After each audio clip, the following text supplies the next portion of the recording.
Hi everyone, today's experiment is about the refrigeration cycle. So the purpose of a refrigerator, as you can tell, is to maintain a low temperature environment for you. For example, that strawberry that you put in the refrigerator area or that ice cream that you put in the freezer area, they need to be maintaining at very low temperature. So this is basically what you see here is a very simple refrigeration cycle.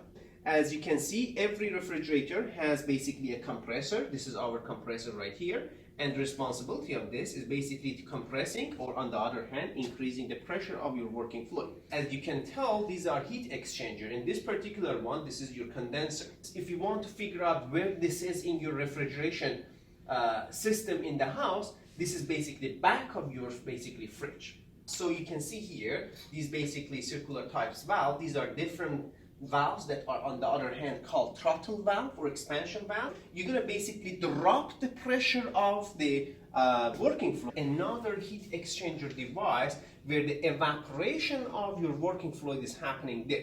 On the other hand, when the working fluid evaporates inside this, it's going to be absorbing heat from the area that is supposed to be maintained at low temperature.